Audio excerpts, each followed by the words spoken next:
Fishing season is right around the corner, and today we're starting a project that will help us catch more fish all year long. And today's project is one of the easiest and most useful do-it-yourself setups you can build. Welcome back to MoK Outdoors alongside Big Bass Wranglers. On this channel, we love sharing kayak fishing, bank fishing, and do-it-yourself projects that help anglers spend more time on the water, instead of running to the bait shop every time we want to go fishing. We're going to raise our own worms.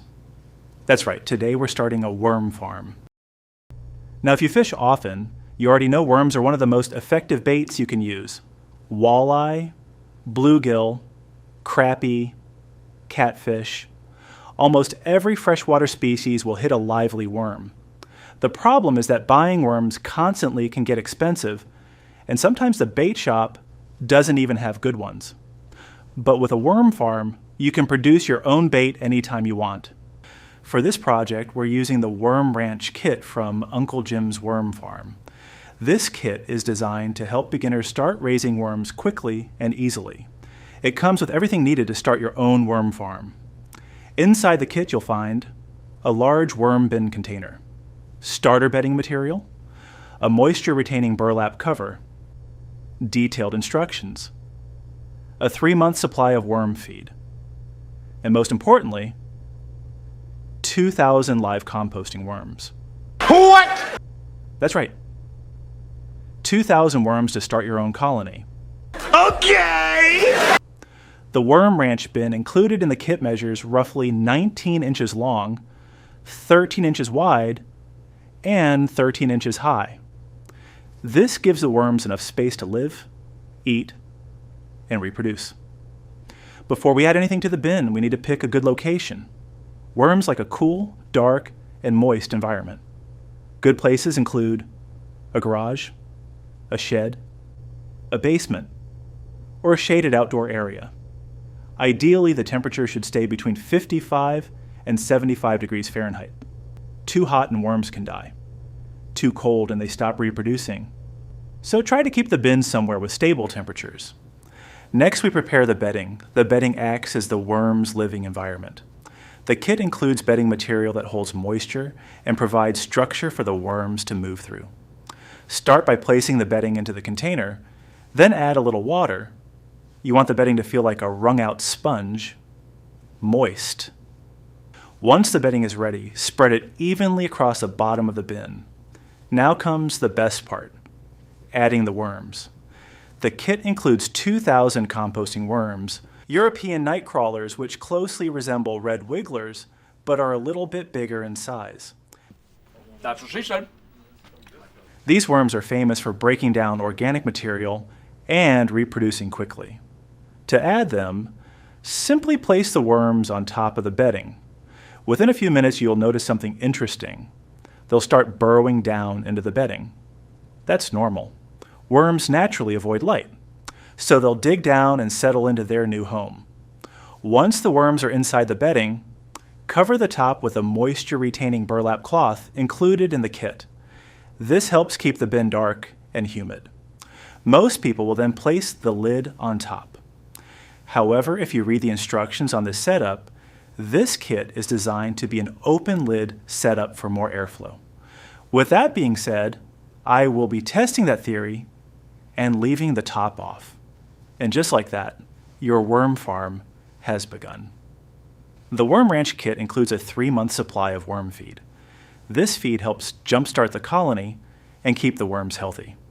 Simply sprinkle a small amount of feed on top of the bedding, but worms will also happily eat natural kitchen scraps.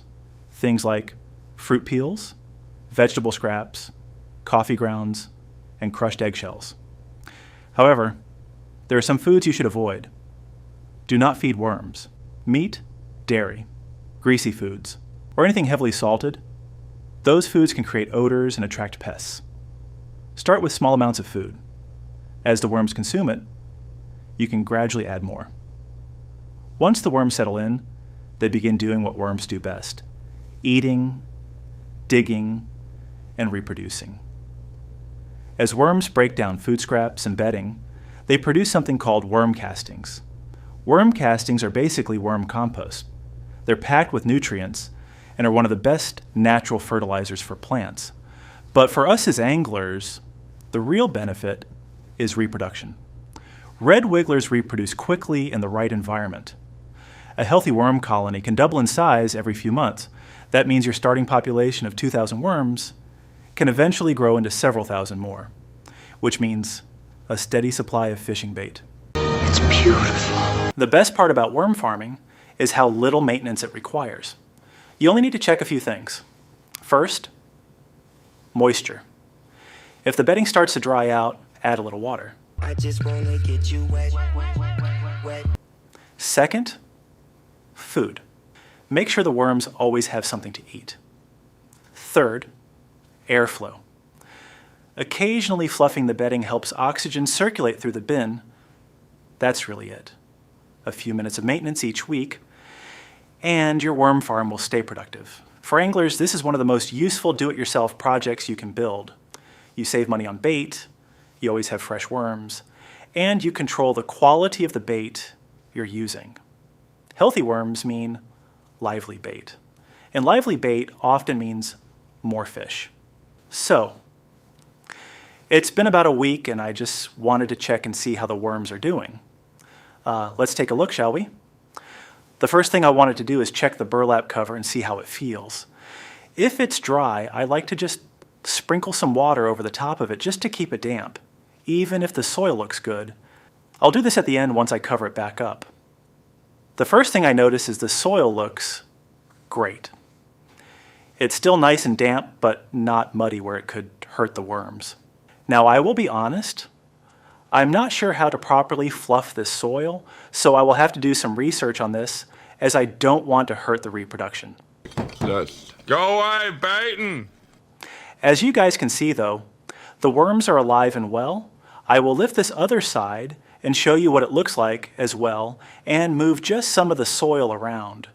If you've ever thought about raising your own worms for fishing, this is a great way to start. Here on MoK Outdoors, along with Big Bass Wranglers, we're excited about everything coming this season.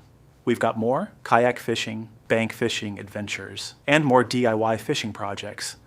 And you'll definitely be seeing these worms in action soon, because the next step is putting them on hooks and catching fish. We have some big plans for this season, and we hope you'll stick around and join us for the journey. And with that, we'll see you out on the water.